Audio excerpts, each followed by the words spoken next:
Plus de 46 millions de dollars, c'est de cela dont le Mali a besoin pour dynamiser le secteur coton. Après la crise du Covid-19, il en était question à Genève aujourd'hui où les partenaires parlent d'aide au développement en faveur de la production et du commerce du coton dans les pays les moins développés. Et c'est le ministre de l'Industrie et du Commerce, Mohamed Ould Mohamed, qui a pris part à la rencontre par visioconférence.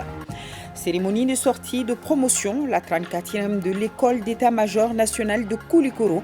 Ils sont 20 officiers stagiaires de 9 nationalités africaines francophones à recevoir les diplômes et insignes après 10 mois de formation. Et c'est le général de division Sidiki Samake qui a présidé la cérémonie. Le directeur général de l'ERTM en visite à Kidal, Alassane Baba Diombélé, poursuit sa tournée des régions du Mali afin de toucher du doigt les préoccupations du personnel régional ainsi que celles des populations, c'est-à-dire les téléspectateurs de l'ERTM. Merci de nous rejoindre. Bonsoir à tous. Koulouba abritait, et ce pour 2 jours, la rencontre entre le président de la transition et les gouverneurs du Mali. À la sortie des travaux, le bilan a été jugé positif car selon les gouverneurs, un cadre d'échange a été instauré, ce qui les a permis d'exprimer les besoins prioritaires de l'heure. Le président de la transition, le colonel Assimi Goïta, lui de son côté, recommande aux gouverneurs d'être à l'écoute de leurs administrés et de bien gérer les ressources qui seront mises à leur disposition. Il a surtout insisté sur le suivi du chronogramme d'exécution. Nous l'écoutons, un extrait choisi par Ibrahima Traoré. C'est avec un grand intérêt que j'ai noté les préoccupations que vous avez exprimées concernant vos circonscriptions administratives ainsi que les besoins de nos concitoyens qui y vivent. Ces préoccupations s'articulent de façon générale autour des problèmes d'infrastructure, du renforcement des ressources humaines, matérielles et financières. Dans le domaine de la sécurité, vous avez sollicité la création des postes de sécurité. Vous avez également demandé des moyens roulants et sur le plan institutionnel et des services déconcentrés, la prise d'actes réglementaires. Enfin, vous avez relevé pour le compte des populations la réalisation d'infrastructures sanitaires, scolaires et d'adduction d'eau. À ces demandes légitimes, le gouvernement s'évertuera à apporter des réponses à hauteur de souhait à court, moyen et long terme. D'ores et déjà, j'instruis les membres du gouvernement, chacun en ce qui le concerne, d'élaborer un chronogramme pour satisfaire les besoins que vous avez exprimés. Toutefois, cela se fera en fonction des moyens actuels de l'État.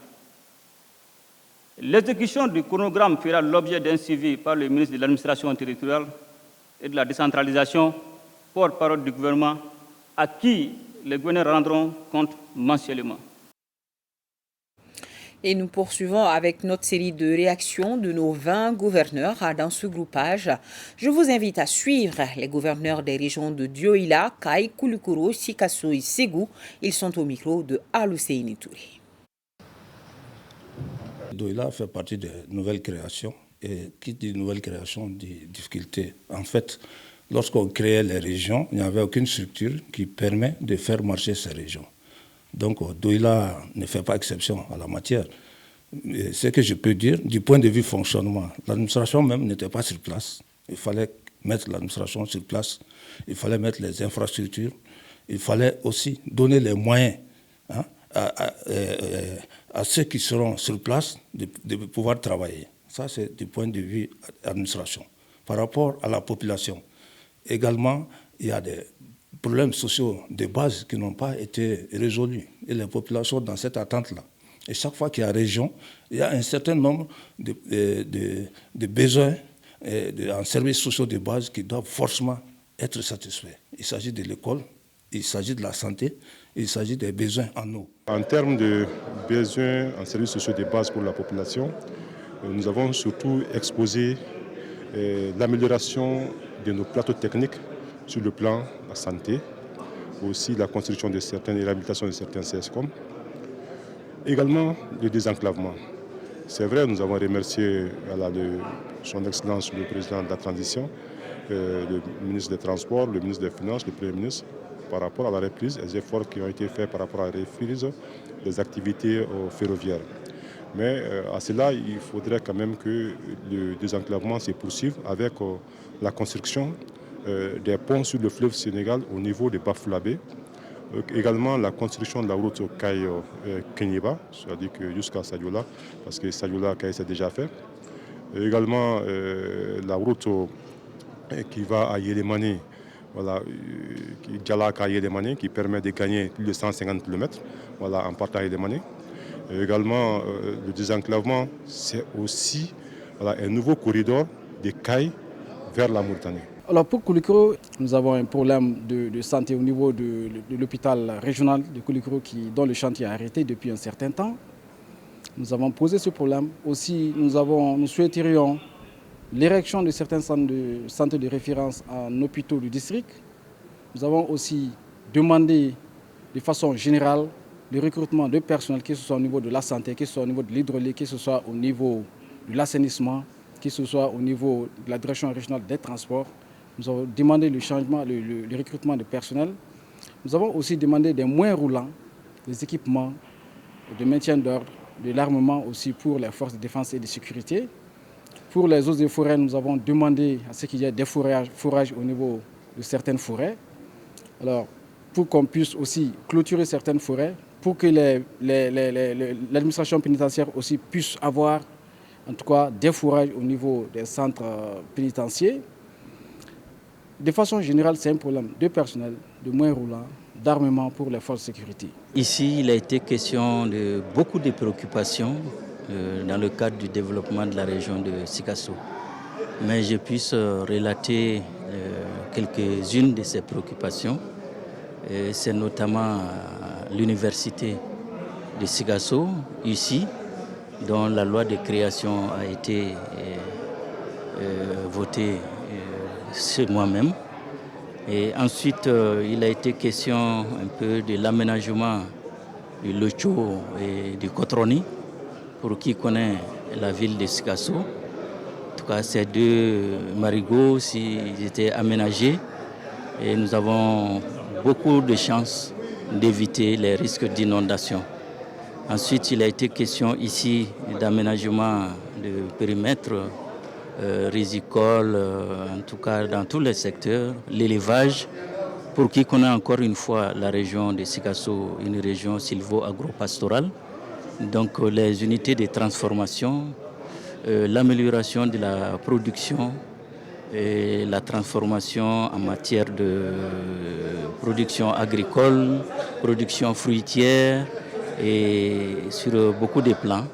En tout cas, c'est une préoccupation, même le pois sucré à Sikasso. Transformation, bien sûr. Ensuite, il a été question un peu dans le cadre toujours de l'éducation, de l'école, des besoins de construction des salles de classe, d'équipements. Et par rapport à la région administrative, les besoins criards en matière d'équipement, en fourniture, en matériel de bureau, de matériel roulant. Les services sont en besoin vraiment de beaucoup de matériel, d'équipement pour pouvoir mener à bien la mission qui est la leur dans la région de Sikasso.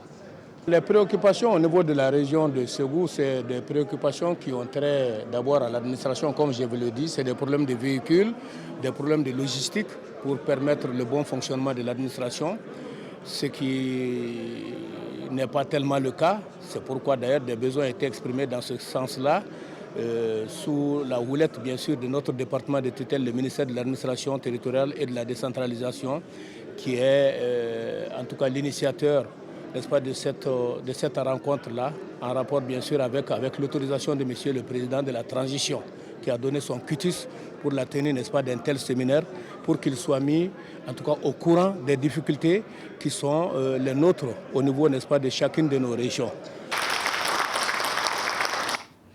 Écoutons à présent les gouverneurs de Mopti, Tombouctou, Gao, Kidal et celui du district de Bamako, toujours au micro de Alouseini Touré.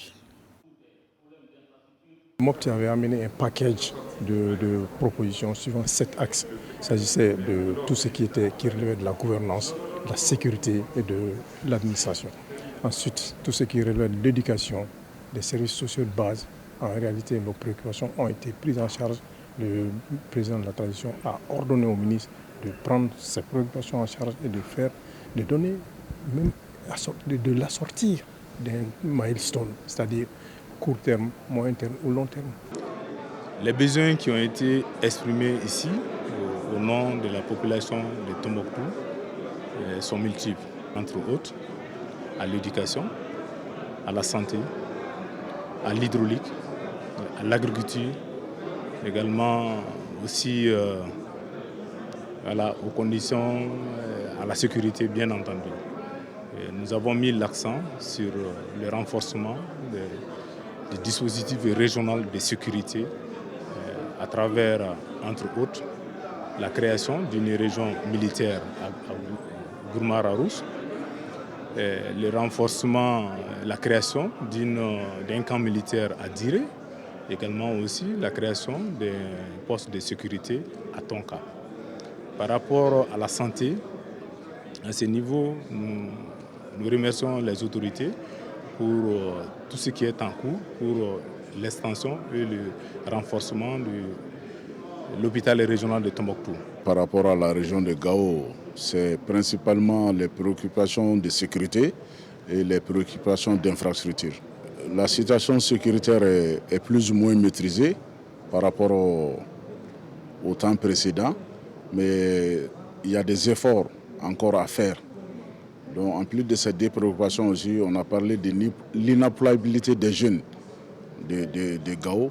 Et vous savez que ça, c'est quand ces jeunes seront employés et que chacun aura un travail, ça va faire moins de recrues pour ces groupes terroristes.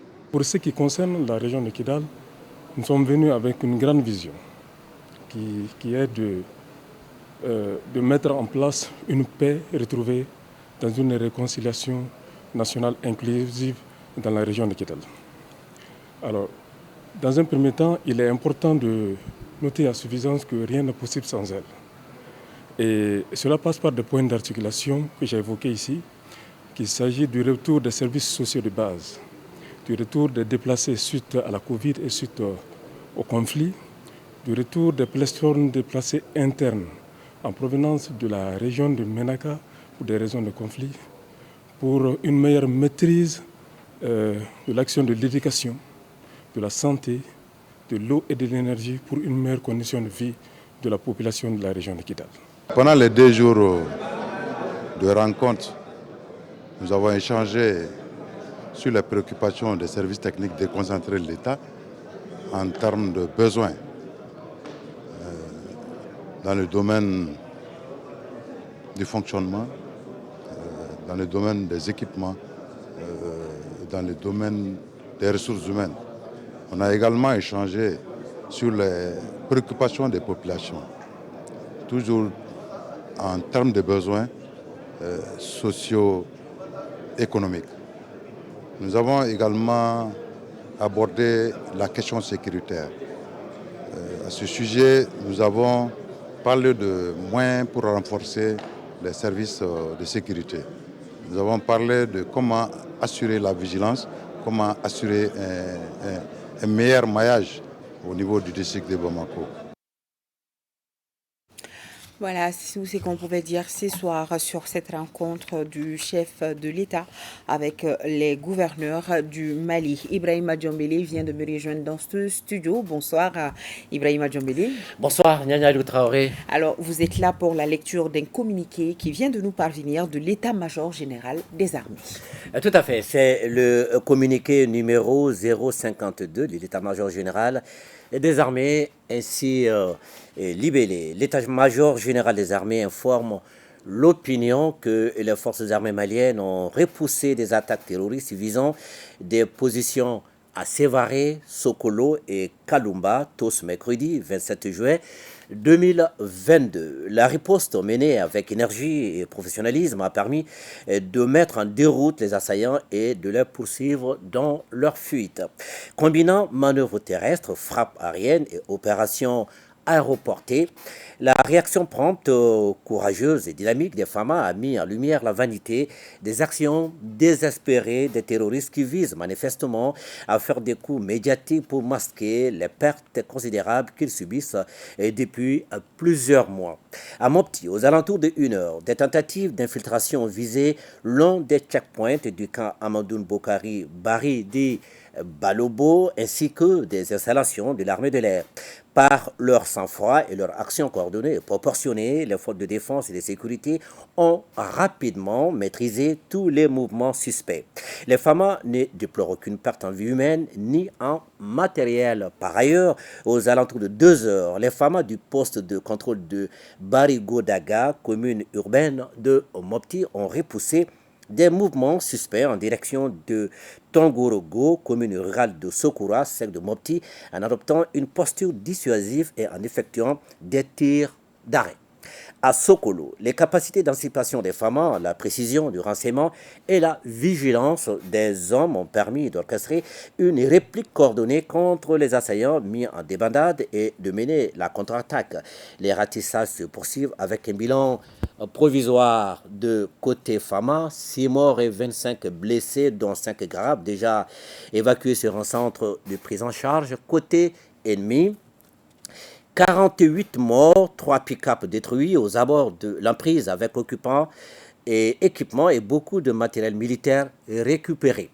L'appui aérien prompt et les actions héliportées ont permis de neutraliser 3 pick-up terroristes à 15 km de Sokolo avec des occupants estimés à une quinzaine de combattants et leurs équipements.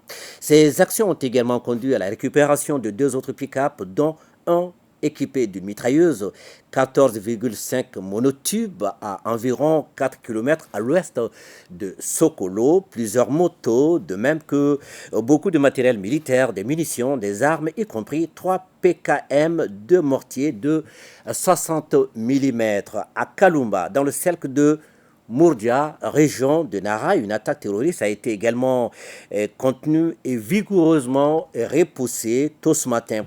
Le bilan côté ami est de 12 morts, dont 3 civils d'une entreprise de construction de routes. Le ratissage et l'évaluation de cette attaque sont en cours.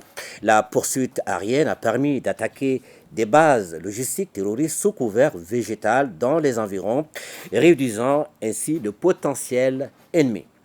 L'état-major général des armées rassure les Maliens et appelle les observateurs à ne pas se laisser tromper par les récentes gesticulations d'un adversaire en perte de vitesse. De l'analyse de l'état-major, les attaques de ces derniers jours qui confirment des signaux et indices préalablement détectés et identifiés par les services compétents matérialisent l'agonie des groupes armés terroristes sur notre territoire.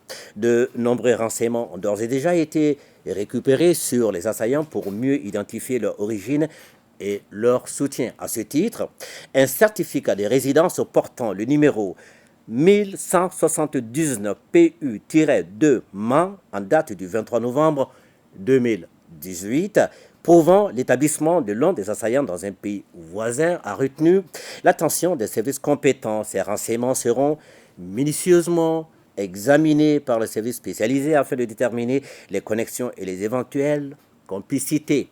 Voulant à tout prix prouver leur capacité de nuisance et marquer leur présence, et ces groupes démontrent en réalité leur affaiblissement global en procédant à des actions désespérées d'attaques kamikazes, d'exactions sur la population civile et des poses d'engins explosifs improvisés. L'état-major général des armées présente ses condoléances aux familles des victimes, militaires et civiles, et souhaite prompt rétablissement aux blessés.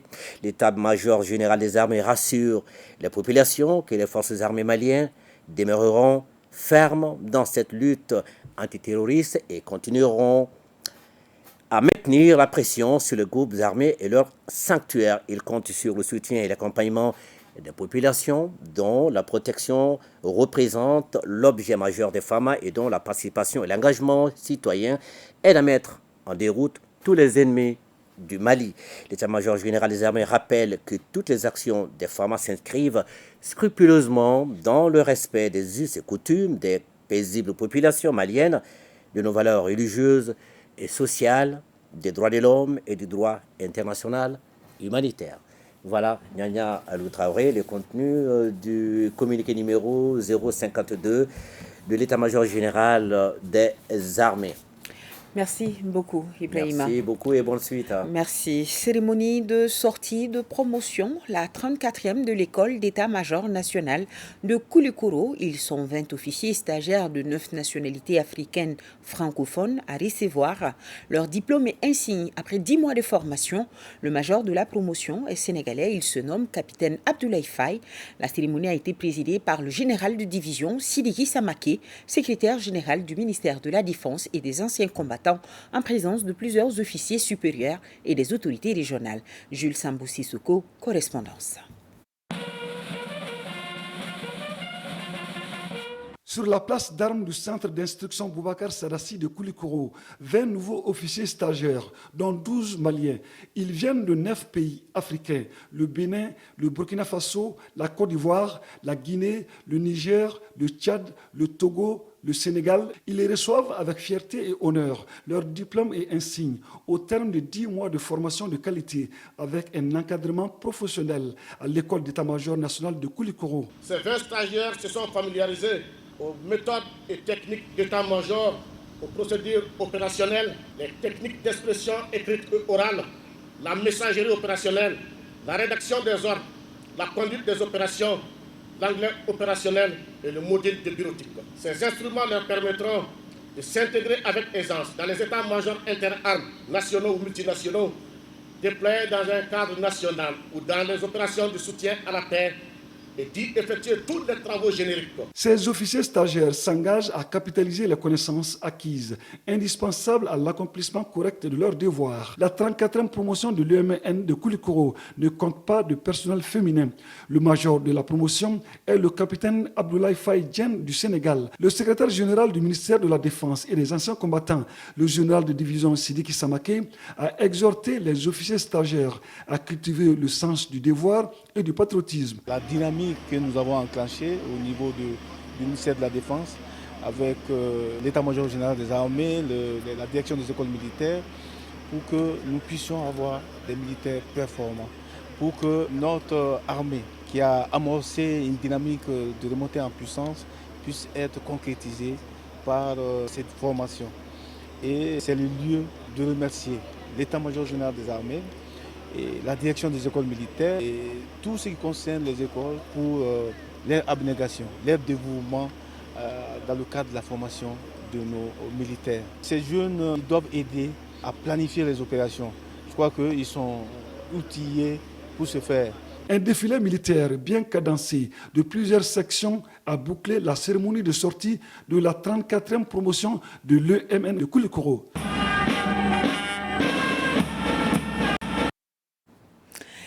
Le ministre de l'Administration territoriale et de la décentralisation, porte-parole du gouvernement, dans ce communiqué informe les organisations de la société civile et les autres organismes invités par la commission de rédaction de la nouvelle constitution au Centre international de conférence de Bamako à l'occasion de la consultation des forces vives de la nation pour la nouvelle constitution, qui est l'horaire de démarrage des travaux est fixé à 10h. Mise en place terminée 9h30. Le ministre de l'Administration territoriale et de la décentralisation, porte-parole du gouvernement, s'est compté sur la bonne compréhension de tous. Tenue à Genève cet après-midi de la conférence des partenaires en vue de soutenir l'aide au développement en faveur de la production, du traitement, de la transformation et du commerce du coton dans les pays les moins développés. Une occasion pour les pays membres du C4 et de bien d'autres de proposer des projets pour soutenir le secteur du coton qui avait pris un coup dur à cause du Covid-19. Le ministre de l'Industrie et du Commerce, Mohamed Ould Mohamed, qui a pris part à la rencontre par visioconférence, n'a pas manqué de défendre les proportions du Mali qui s'élèvent à plus de 46 millions de dollars. D'autres précisions, c'est avec Aoma Kamara. L'or blanc représente 11,3% de nos recettes d'exportation et 3,7% du PIB. C'est donc dire que le coton constitue un produit stratégique pour notre économie, un produit de base, créateur de croissance, pourvoyeur d'emplois et de recettes pouvant aider nos pays à lutter plus efficacement contre la pauvreté. Le secteur a pris un coup dur ces dernières années du fait du Covid-19. À travers cette conférence suivie par visioconférence, le ministre en charge de l'industrie est revenu sur cette conjoncture mondiale. La présente conférence des partenaires visant à soutenir l'aide au développement en faveur de la production, du traitement, de la transformation et du commerce du coton dans les pays les moins avancés est une opportunité que nous voulons saisir pour nous convaincre que le multilatéralisme peut encore nous offrir des perspectives de solutions à travers les financements des projets en attente dans un secteur vital pour nos économies fragilisées par les effets de la pandémie de la Covid-19 et la conjoncture internationale morose du fait de la crise en Ukraine. Des demandes de financement de projets ont été soumises et classées dans 4 domaines prioritaires pour les pays du C4. Les domaines prioritaires sont les suivants: la production de coton, l'ajout de valeur à la fibre, l'innovation et les technologies, l'ajout de valeur par les coproduits. Le ministre du Commerce a rappelé les 10 demandes de projets du Bénin, du Burkina Faso, du Burundi, du Cameroun et du Mali. Des projets dont la mise en œuvre nécessite un financement de plus de 160 millions de dollars USD. Au Mali, nous avons 2 projets qui sont sélectionnés. Le projet de bonification des terres agricoles en zone cotonnière dans les pays du C4 MLI 001 qui vaut 46 millions de dollars et le projet d'introduction de nouvelles variétés de coton dans les pays du C4 MLI 002. Le ministre en charge du commerce qui portait la voix de l'Afrique à cette rencontre a fait un plaidoyer auprès des bailleurs pour le financement des projets de développement au Mali.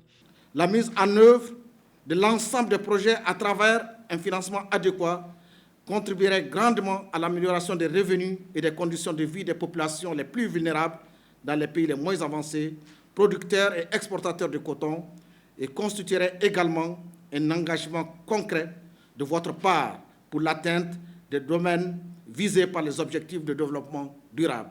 Cette rencontre a permis à chaque partie d'exprimer ses préoccupations dans un partenariat gagnant-gagnant. Fin hier à Alger de la 6e session ordinaire de la conférence des ministres de l'Union africaine des télécommunications. C'était du 25 au 26 juillet. L'ambassadeur du Mali à Alger, Mahaman Amadou Maïka, et Saïdou Pona Sankari, président de l'autorité malienne de régulation des télécommunications, des techniques de l'information et de la communication des postes, étaient les représentants maliens. Au cours de la session, notre pays a été élu membre du conseil d'administration de l'UAT pour une durée de 4 ans. À noter également, comme vous voyez sur ces images, la signature des mémorandums d'entente entre ARPCE Algérie et AMA-RTP Mali. La clinique périnatale Mohamed VI reçoit la visite du ministre de la Santé et du Développement social. Saloum Konaté était sur place. Inaugurée le 7 juillet par le Premier ministre Dr Choguel Kokala Maïga, la clinique périnatale Mohamed VI accueille déjà la première patiente. Le ministre de la Santé, Djemnatou Sangaré, s'est imprégné ce week-end des conditions de travail de cet établissement. Une visite qui a coïncidé avec la première naissance au sein de la dite clinique. La structure elle est bien équipée pour faire face à la prise en charge des grossesses à risque ou les grossesses sous pathologie. Donc nous avons les commodités également pour l'hébergement. La prise en charge, le plateau technique est bien fourni. On peut dire qu'il y a eu une première naissance. L'enfant se porte bien. Les paramètres donnés par les médecins laissent à croire que vraiment tout se passe comme prévu. Dotée des appareils médicaux de dernière génération, la structure dispose de nombreux services, à savoir les soins intensifs et de réanimation pour les mères, la réanimation néonatale et la néonatologie avec une possibilité de traiter jusqu'à 2000 césariennes. Donc, je félicite l'ensemble de l'équipe de la clinique périnatale Mohamed VI et j'invite les mamans, les Maliennes à venir ici accoucher. Et je rappelle que cette clinique n'est pas faite seulement pour les personnes qui ont les moyens financiers de se prendre en charge, de prendre en charge leur santé. Mais la clinique elle est conventionnée à l'assurance maladie obligatoire. Également, elle reçoit également les indigents dont la prise en charge assurée par l'Agence nationale d'assistance médicale du Mali. Selon les responsables de la clinique, la structure fournit des services périnataux et postnataux spécialisés pour les nourrissons et les prématurés. Et toujours en rapport avec la santé, pour vous protéger et protéger les autres, suivez les mesures de prévention et faites-vous vacciner. Aujourd'hui, 27 juillet, on enregistre 0 cas positifs, 1 guéri et 0 décès et 13 personnes sont sous traitement. 600 ménages de 4 communes de Ségou et de 200 vont bénéficier du projet d'appui au renforcement de la résilience des femmes. Environ 650 millions de francs CFA, c'est le coût du projet qui vise à contribuer à l'amélioration des conditions de vie des ménages vulnérables dans les 2 régions. Le compte-rendu de la cérémonie de lancement, c'est avec Jacqueline Dako. S'il y a un défi que tente de relever la FAO, c'est de minimiser l'impact des effets néfastes du changement climatique sur les ménages. Pour apaiser les risques liés au changement climatique, un consortium d'ONG en tête de file du Fonds Climat Mali se coalise pour venir en aide aux populations des régions de Ségou et de San. Cela dans le but de renforcer la résilience des populations bénéficiaires. Le lancement de ce projet ouvre donc une nouvelle ère pour les communautés vulnérables des zones cibles et bénéficie d'un bon climat, de l'adhésion des bénéficiaires et de l'accompagnement des autorités politiques administratives. Autant d'éléments essentiels pour sa réussite qui peuvent stimuler l'augmentation des revenus de ces. Une initiative salvatrice qui arrive à point, sa mise en œuvre permet de donner un espoir à ces ménages défavorisés des régions concernées. Il est le fruit d'une vision partagée du gouvernement du Mali et ses partenaires sur le défi auquel fait face l'agriculture aujourd'hui, qui est de satisfaire les droits des peuples à la sécurité alimentaire et en même temps de s'assurer que les ressources naturelles de base demeurent productives pour le futur. Le projet travaillera dans le domaine de l'élevage, la pisciculture et l'agriculture, donc pour aider les populations à surmonter les différentes difficultés auxquelles elles sont confrontées dans le secteur agro-silo-pastoral. Le projet PARFCC est financé par le Fonds Climat Mali sur une période de 3 ans. L'enveloppe financière s'élève à environ 650 millions de francs CFA. Le ministre de l'Éducation nationale informe les candidats, les parents d'élèves, les partenaires de l'école, ainsi que l'opinion publique nationale que les résultats du diplôme de titre fondamental DF de la session de juin 2022 seront proclamés demain vendredi 29 juillet 2022 à 16h. Ils seront disponibles dans toutes les académies d'enseignement, les centres d'animation pédagogique et les écoles. Toute publication, même partielle, des 10 résultats avant la date et l'heure ci-dessus indiquée sera sanctionnée conformément à la réglementation en vigueur. Le directeur général de l'ERTM en visite à Kidal, Alassane Baba Djambélé, poursuit sa tournée des régions du Mali afin de toucher du doigt les préoccupations du personnel régional ainsi que celles des populations, c'est-à-dire les téléspectateurs de l'ERTM. La réouverture de la station régionale de Kidal et la dynamisation des services et des offres de l'ERTM dans la 8e région administrative au menu des discussions. Sidi Elmedi Ag Albaka, Atayoub Ag Mohamed, correspondance. Le directeur général de l'ORTM, Hassan Baba Djambélé, a entamé une visite de 48 heures dans la 8e région administrative de notre pays pour non seulement constater la fin des travaux, s'imprégner des conditions de travail des agents de la station ORTM Kidal, mais aussi aller à la rencontre des forces vives de la région pour connaître leurs attentes par rapport à l'ORTM. On a senti cette qualité du travail de l'outil national qu'est l'ORTM. On le voit dans la qualité des reportages, dans le professionnalisme. C'est pour ça que nous sommes particulièrement satisfaits de ce travail et je voulais le dire devant vous pour que nul l'ignore.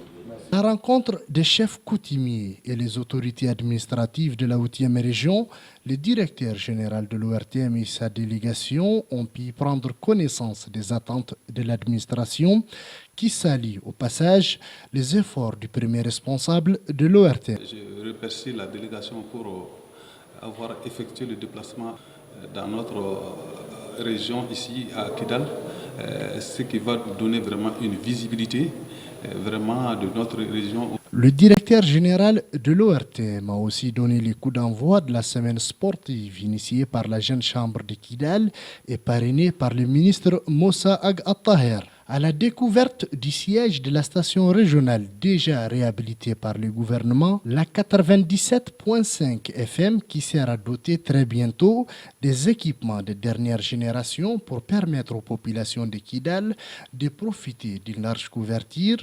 Le directeur général de l'ORTM salue les efforts du gouvernement et des responsables de la CEMA qui n'ont ménagé aucun effort pour faciliter ce retour tant attendu. Je suis là pour vous remercier pour tout ce que vous faites pour accompagner l'équipe locale ici au ORTM Kidal, qui travaille sans relâche pour vous donner satisfaction. Après cette réhabilitation de la station, nous nous attelons actuellement à son équipement.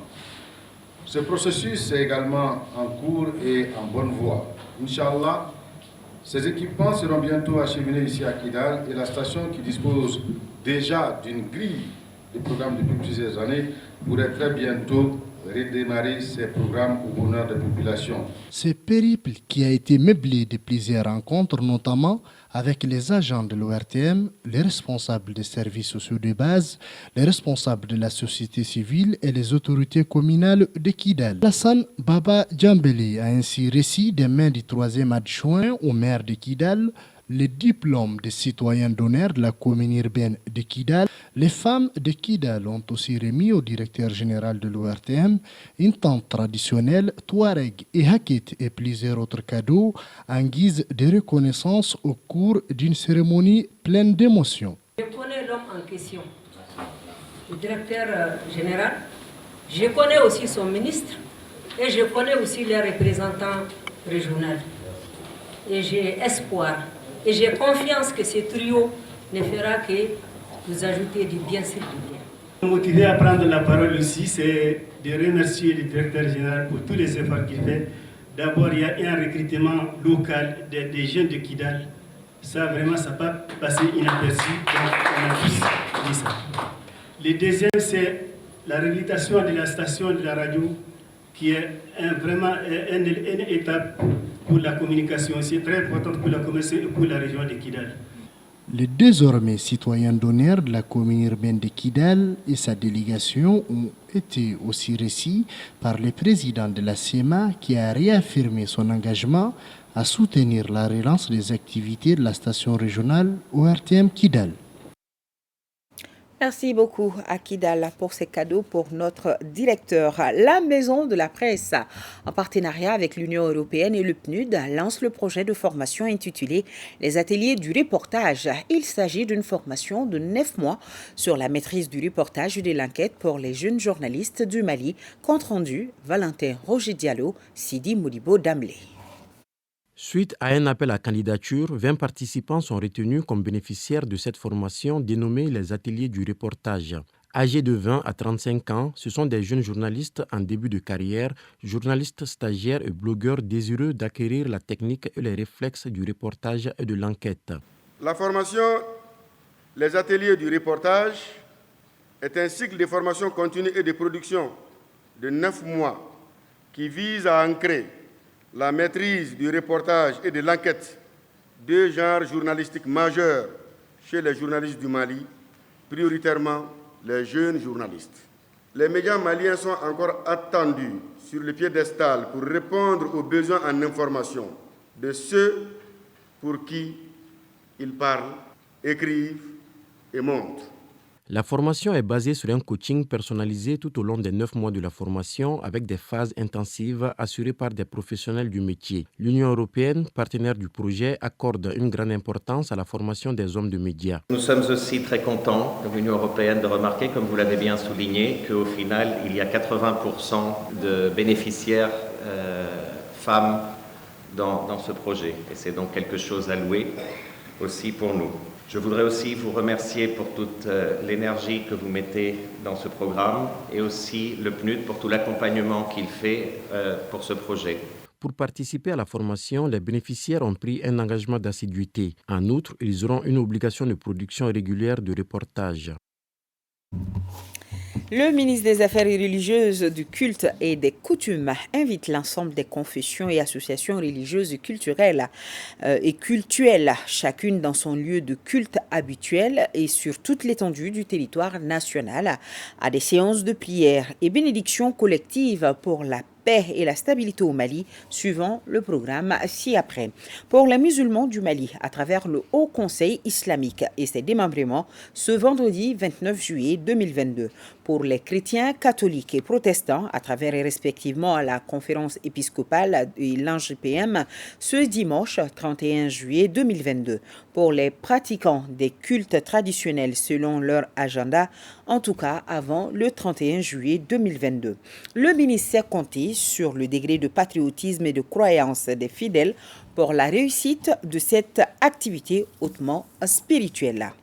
La direction des aéroports du Mali lance son magazine d'information, un trimestriel de 3000 exemplaires destiné à ses usagers. Dans le magazine, on y retrouve le Mali pluriel, ses sites historiques, les endroits à visiter au Mali, nos us et coutumes, l'actualité ou aussi les informations nécessaires et utiles pour les voyageurs.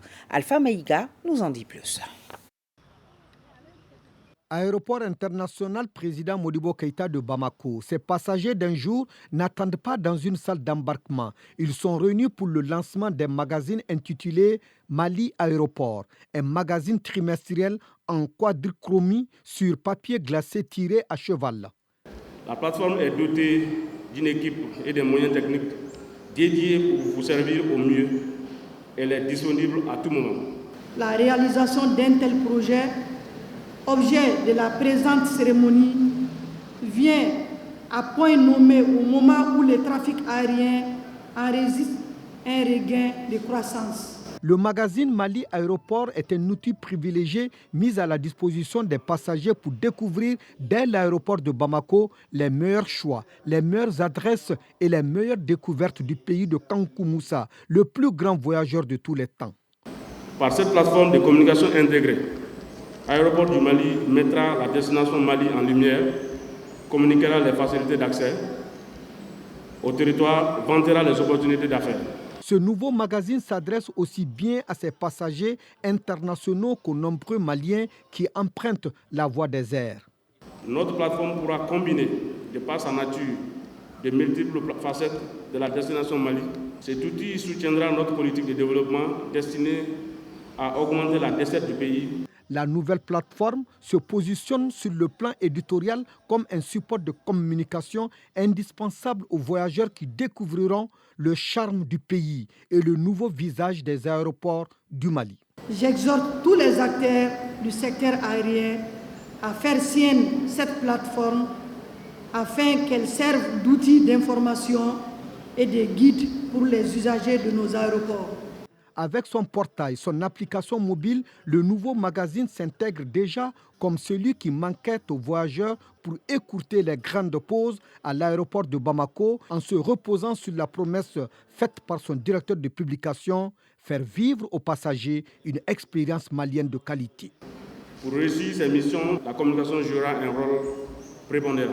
Rassurez-vous, nous avons de la ressource pour relever les défis.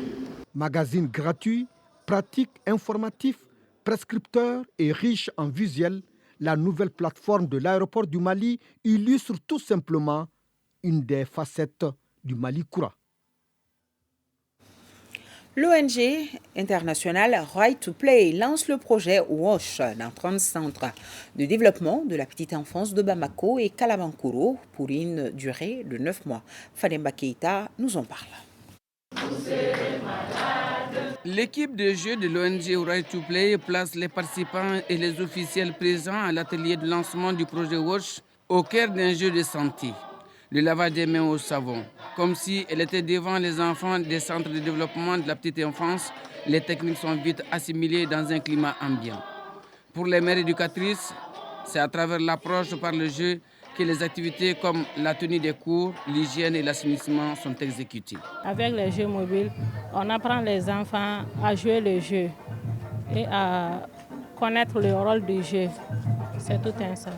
Même pour lancer les cailloux l'un aux autres, on les apprend tout cela. Ce projet de 300 millions de francs CFA, cofinancé par l'UNICEF et Right to Play, est destiné à 2700 enfants d'âge préscolaire. Durant les 9 mois, il sera mis en œuvre dans les 13 centres d'animation pédagogique des 2 académies d'enseignement de Bamako et de Kalabankoro. Il s'agit d'intervenir avec les tout-petits dans 30 centres de développement de la petite enfance au niveau des académies de Bamako. Alors ce projet devra normalement contribuer à faire en sorte que les pratiques WASH soient ancrées dans les habitudes des tout-petits et au-delà dans les habitudes des encadreurs et aussi dans les habitudes des organes de gestion des centres de développement de la petite enfance au niveau des 30 CDP de Bamako. Investir dans le domaine de la petite enfance, c'est stimuler le développement cognitif, le développement linguistique, le développement social, émotionnel et physique du jeune enfant. C'est permettre aux enfants d'acquérir des compétences fondamentales qui doivent mieux les préparer à lire, à écrire et à mieux réussir à l'école. L'organisation non gouvernementale Right to Play travaille dans 15 pays dont le Mali depuis 20 ans. Au-delà de l'amélioration de la qualité de l'éducation, la promotion de la santé, le renforcement de la culture, de la paix, elle a pour mission de protéger, d'éduquer et de donner les moyens de surmonter l'adversité tout en utilisant le pouvoir du jeu. L'ONG Action contre la faim a initié une session nationale de 4 jours pour faire des plaidoyers face à la crise alimentaire exceptionnelle dont fait l'objet le Mali. Inaba nous donne plus d'explications. Cet atelier de 4 jours est initié par l'ONG Action contre la faim et ses partenaires. La session entre dans le cadre du programme PROAT Sahel, appui au renforcement des dispositifs de prévention et de gestion des crises alimentaires et nutritionnelles en Afrique de l'Ouest et au Sahel. Un programme multi-pays dont le but est de contribuer à l'amélioration de la gouvernance des dispositifs d'alerte précoce et de réponse en Afrique de l'Ouest et au Sahel. Toutes choses qui permettent de réduire les risques liés à l'insécurité alimentaire et nutritionnelle des populations et renforcer leur résilience. Cette rencontre fera également l'objet de présentations suivies d'échanges et de débats interactifs qui nous donneront une meilleure compréhension pour l'élaboration d'une stratégie et d'un plan de plaidoyer. Il contribue également au renforcement de la transparence et de la redevabilité, en facilitant bien entendu le contrôle et en permettant à un groupe élargi d'acteurs de contribuer à la formulation des pistes pour l'amélioration du système. Notre pays fait face à une crise alimentaire sans précédent et cela est dû à plusieurs facteurs. L'année dernière, entre octobre et décembre, plusieurs personnes ont eu besoin d'une assistance alimentaire d'urgence. En cette fin du premier semestre 2022, le nombre de personnes ayant besoin d'une assistance particulière s'inscrit dans une tendance également en détérioration humanitaire, notamment dans les zones qui vivent dans le conflit, mais également un besoin d'accès à l'eau potable, d'accès à une meilleure santé. Action contre la faim est une organisation à but non lucratif créée en 1979, dont la mission consiste à sauver des vies par la prévention, la détection et le traitement de la malnutrition pendant la situation d'urgence et de conflit. On rappelle ce communiqué, les résultats du diplôme d'études fondamentales DF de la session de juin 2022 seront proclamés ce vendredi 29 juillet 2022 à 16h. J'ai bien dit ce vendredi 29 juillet 2022 à 16h. C'est ce qui met un terme à ce journal. Merci pour votre fidélité. Demain à 13h, Abdul Karim Kaba. Tout de suite après moi, la météo avec Abdoulaye Kita. Je serai ravie de vous retrouver pour la grande édition de demain. Grand merci à nos téléspectateurs de Mourdia. Bonsoir à tous.